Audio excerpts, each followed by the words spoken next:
A 72-year-old man was rescued this morning after falling into the Kalani River. Footage obtained by Newsfirst shows the man who had reportedly fallen off the bridge and was caught in the currents. The victim was pulled out of the water by a rescue boat which responded to the situation. The victim, a resident of Navagampura, is receiving treatment at the National Hospital in Colombo. Hello there, very good evening and welcome. This is Primetime News coming to you live and direct from the Newsfirst studios in Colombo. I'm Joel Outscoon. And I'm Bandin Jaya Singha. Before we take a look at tonight's headlines, Newsfirst would like to wish all our viewers a prosperous and happy Deepavali. Local government amendment creates 4 new Pradeshiya Sabhas for Newsfirst district. Treasury Secretary says certain payments outstanding on Hambantota port deal. President proposes limitations on expenses of election candidates. Moody's Investor Service rates Sri Lanka B1 negative, constraining credit profile.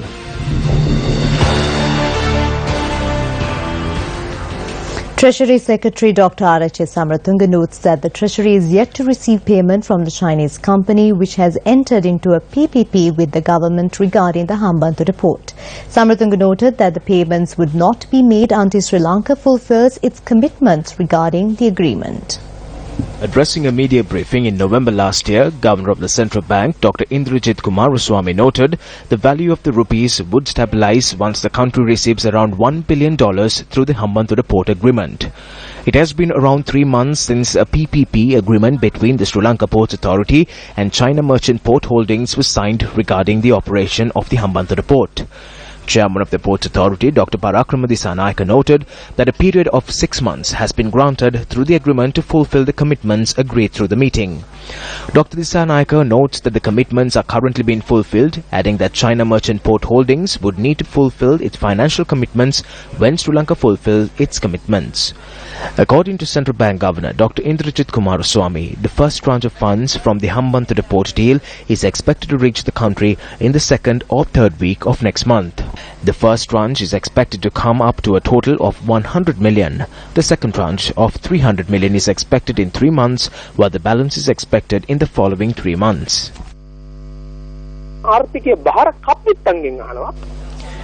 We need to ask the people running the country, where is this money? Where is this agreement? Who is hiding it? Reveal this agreement to the country. We know that people like Malik Samaravikrama were behind this deal. We know that he spoke passionately about it, and we know that an economic council was established for this by people like Mangalayapa. These are the people steering the economy of this country. We have clear concerns regarding these people. We call on the President to intervene immediately. Don't allow Ranil Wickramasinghe, Malik Samaravikrama and people like Mangalayapa to have complete control over the economy. Make a sarvatipati balaya exat jati.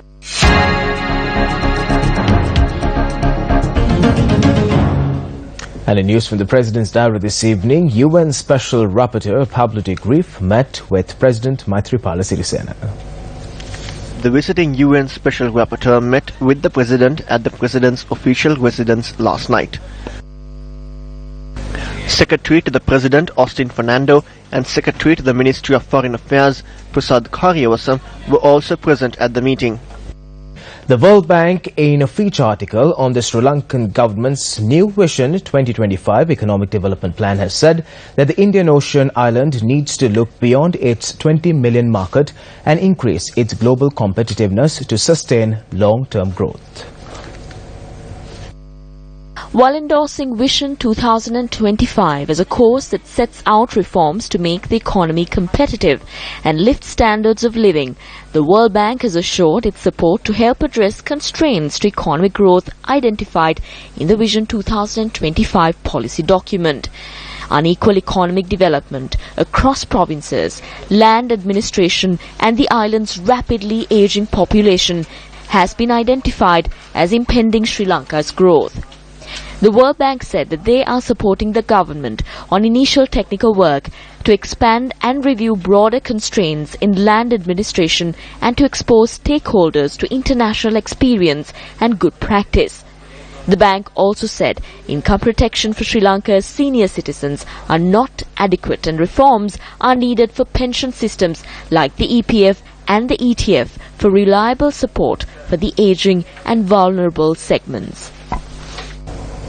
Issuing a media release today, the central bank said export earnings increased in August 2017, surpassing the $1 billion mark for the second consecutive month, indicating a positive impact of the GSP Plus facility.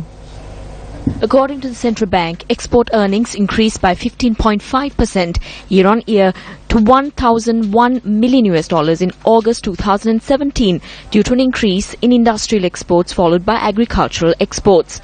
USA, UK, India and Germany were leading markets for merchandise exports of Sri Lanka during the first 8 months of 2017, accounting for about 50% of total exports. The 43rd Model Village under the Samata 7 housing program was declared open today. The event was held under the auspices of Prime Minister Ranil Wickremesinghe. The model village has been constructed in the Maningala area in North Tandia in the Putlam district. The village, which consists of 98 houses, has been named Ashokapura Model Village. Minister of Housing and Construction and Deputy Leader of the United National Party, Sajith Premadasa, distributed land deeds to beneficiaries of the program. I was told in the international arena that Maithripala Sirisena and I have taken over a dying patient, referring to the economy. They said this patient is going to die. I said no, this patient won't die. It will live. That is why we took on this challenge. And that is why we established this government. We have to pay 3 trillion rupees in debts for the next 2 years. A government must have the strength, and this government will not run away from its problems. We will build the economy and pay the highest debt of 3 trillion in 2018 and 2019.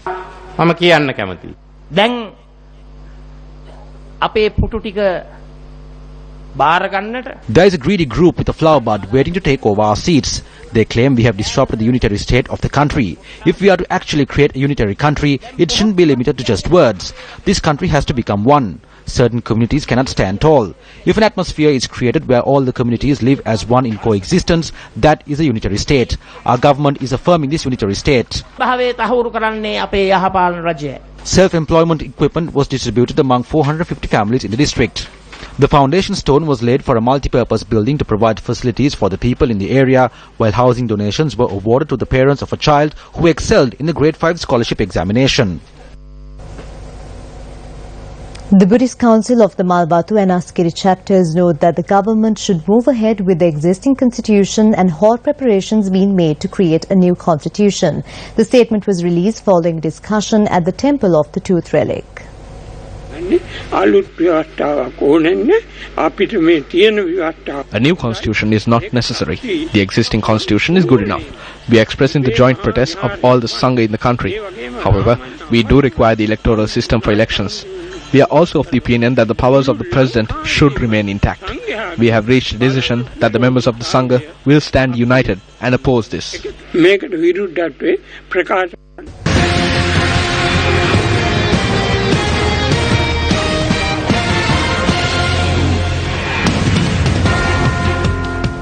Shifting your attention to some headline-making news this evening, the Ministry of Provincial Councils and Local Government announced that a decision has been reached to set up 4 new Pradesh Sabhas in the Newrelya district. According to the changes that have been agreed on, the area coming under the Ambagamuwa Pradesh Sabha will now come under the Pradesh Sabhas, namely Ambagamuwa, Norwood and Muskelia. The Newrelya Pradesh Sabha division will be subdivided into 3 areas and will now come under the purview of the Newrelya, Agrapatana and Kotavilla Pradesh Sabhas. The decision had been reached based on the recommendations issued by a committee headed by the Secretary to the Central Province. A decision was reached during the last cabinet meeting.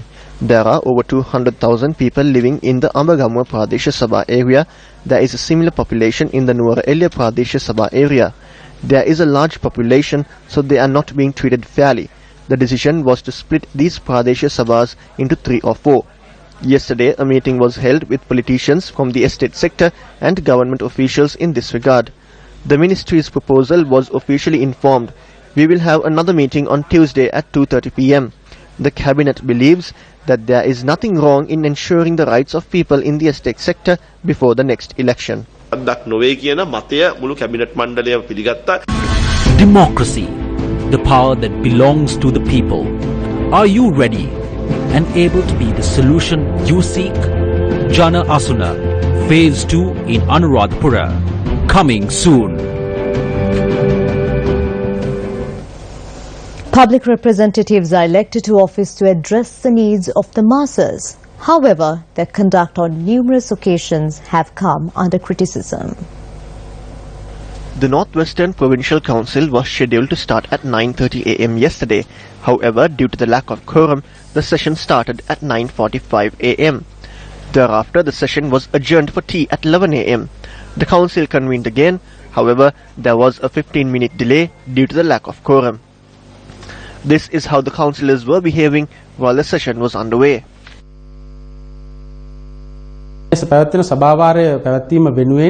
The taxpayers' money is being spent on various benefits for councillors. The money is spent anticipating the attendance of the councillors.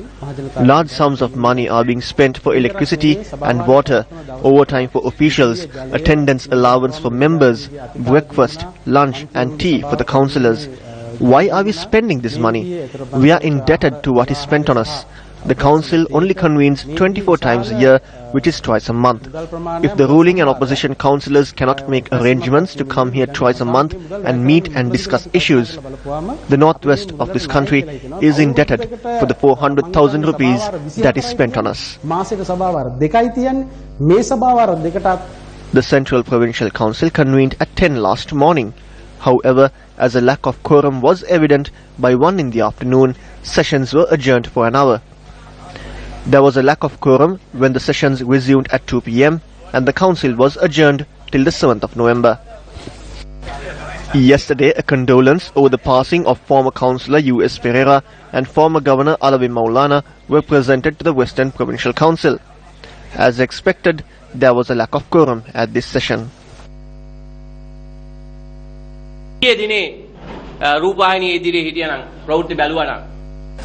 Yesterday, there was a lack of quorum at both the Central and Northwestern Provincial Councils. Sessions were adjourned in the morning and evening solely because of this issue. What is the point of electing public representatives if they cannot even attend the sittings to discuss matters? We see this in Parliament as well. This must change. The President has tabled a cabinet paper to restrict the expenditure of candidates contesting elections. This cabinet paper has been tabled with the aim of controlling election expenses. It creates a platform for a free and fair election. Accordingly, the President says if a candidate or a political party is spending without any limit to obtain the votes of the masses, that will have an impact on the people's desire to exercise their franchise.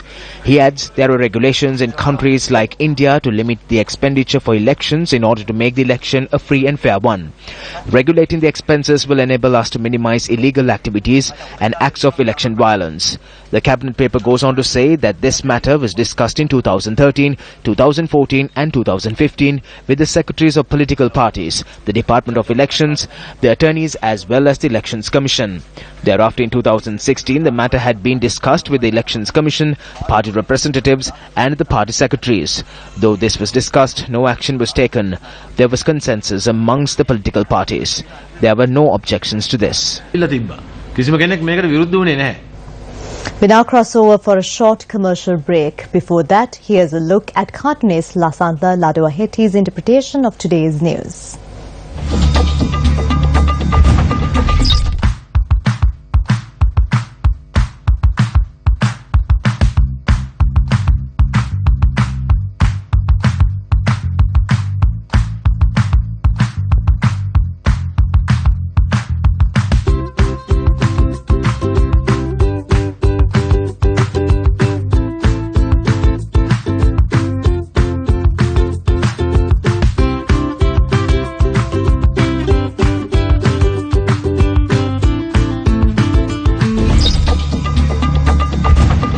The economic health of the country can be gauged by international ratings agencies such as Fitch and Moody's Investor Service.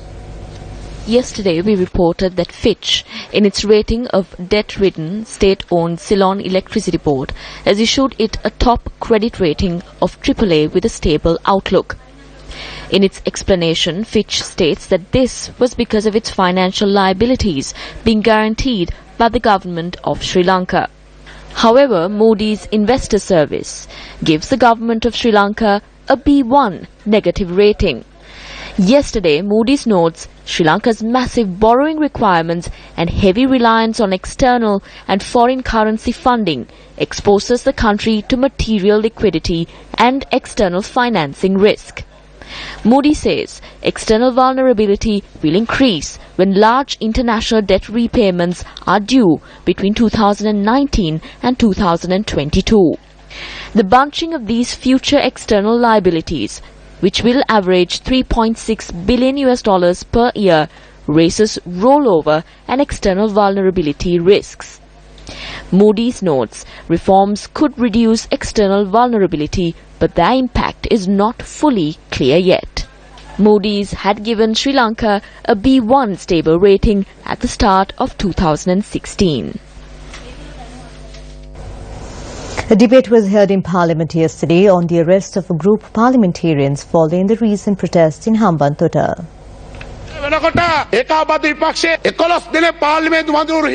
11 members of the joint opposition have been imprisoned at present.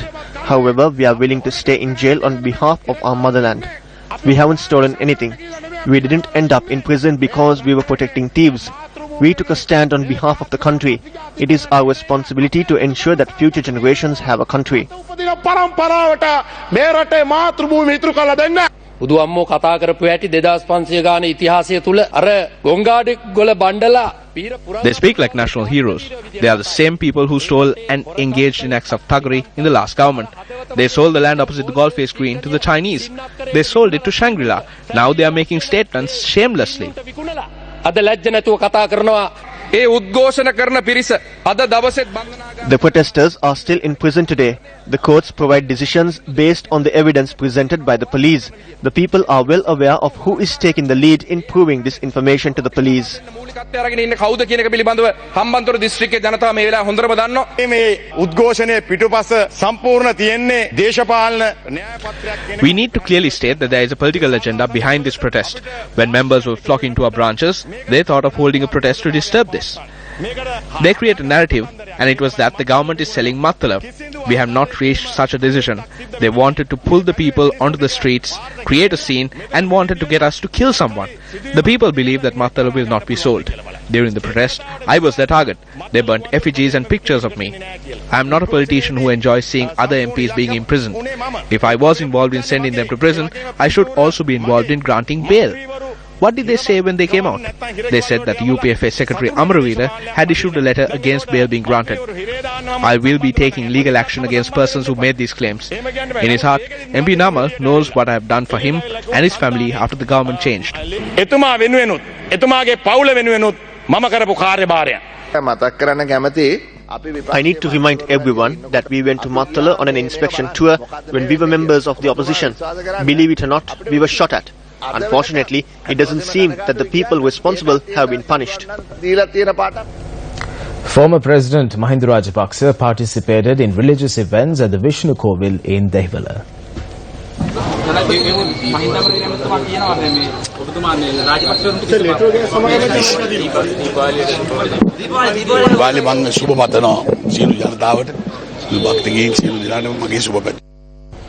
UPFA General Secretary Minister Mahinda Amaravira expressed these views at a media briefing held in Colombo today. The day that they were freed, they come out and say that the secretary of the UPFA conspired to put them behind bars. This person is a lawyer from Colombo. Through a lawyer, I found out he's Premanath C. Dolavatta. These people had requested for bail. If they are planning on going overseas through Parliament, the police needs to release a report with regard to it. But the Parliament had given out a letter stating that Namal Rajapaksa, Devi Chanaka, Prasanna Ranavira have not been scheduled to go out on this tour. An organizer of the party named U. Kumarasinghe had issued a letter on behalf of the Parliamentary Secretary saying that an allowance will not be paid in this regard. But knowing this, they reiterated that the letter was sent by the General Secretary of the party. A number of politicians got together in order to undermine me. I, however, made sure that I collect all the reports in order to take legal action against them. Left Centre Convener Chamira Pereira was vocal on the selection of a representative to attend an international forum during the Rajapaksa regime. There's a meeting of youth who follow leftist ideologies where they discuss the direction of the world. Mahinda Rajapaksa sends an extraordinary individual from the quarter of Namal Rajapaksa for this meeting. That person is Mahinda Kahandagama.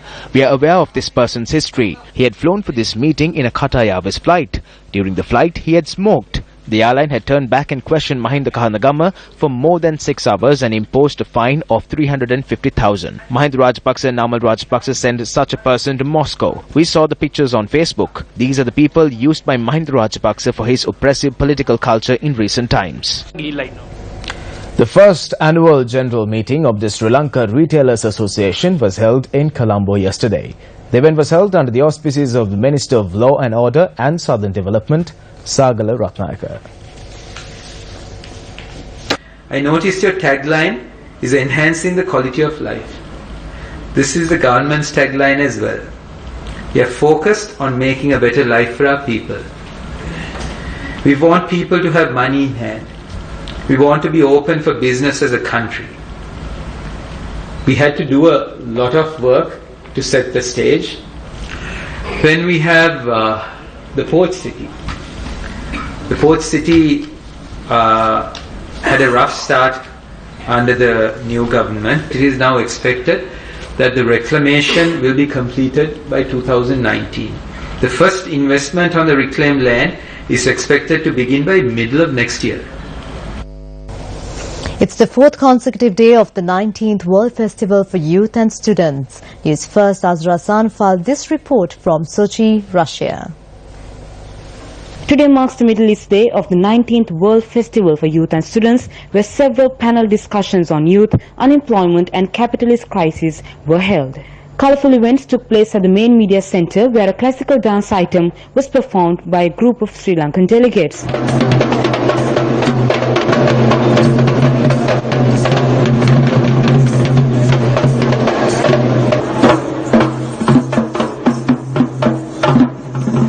Speaking to the Convener team in the 19th World Festival for Youth and Students, the Executive Secretary of the World Peace Council commented on the Convener initiative. It's a very noble and excellent commitment and initiative from your side to be on the ones who are in need, on the poor, on the marginalized, on the ones who are deprived of their basic social and human rights. Human rights is not only what the Western society is calling human rights. The right for a decent job and for shelter is also a human right. If people don't have shelter, education and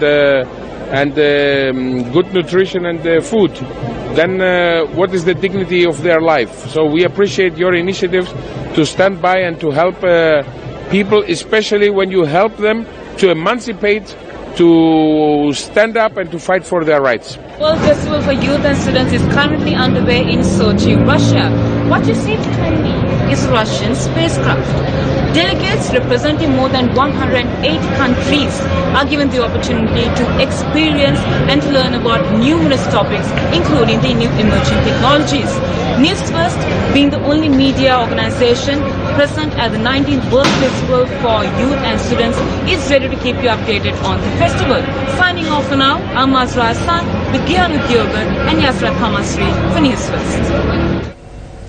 Well, Hindu devotees around the world celebrate Diwali, also known as the Festival of Lights, today. Coinciding with the 15th day of Kartik, the holiest month in the Hindu lunar calendar, Diwali marks the triumph of good over evil, of light over darkness, to mark the return of Ram, the Lord of Virtue, to his kingdom after 14 years of exile. Traditional earthen diyas or candles are lit and fireworks are set off as a mark of spreading the light and defeating the spirit of darkness. The customs and traditions of lighting lamps also symbolizes the establishment of justice in the face of injustice.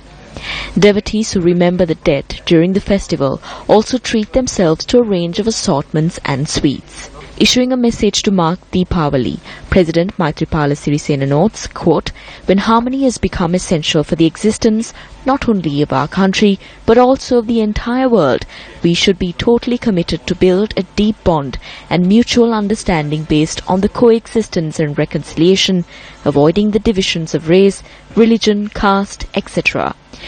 The cultural ceremonies such as Deepavali are immensely helpful to bring forth the message of harmony, unquote. Prime Minister Ranil Wickremesinghe, in his message to mark Deepavali, hopes that this will be an opportunity to restore lives, rebuild relationships and pave the way for harmony and healing. Adding that the true meaning of Deepavali is found in overcoming lies with the truth, hatred with love, evil with goodness and defeat with victory. Issuing a communique to mark Deepavali, opposition leader R. Sambandhan said that he prays that the people will be able to come out of their long suffering of being displaced, living a refugee life and struggling to make a living. He prays for the success of the Constitution in making process, enabling the people to live with dignity and in peace in the framework of an undivided, indivisible country. Well, with that, we bring to close Primetime News. I am Joel Outscored. And I am Bernadine Jai Singha. Good night. Take care. Good night.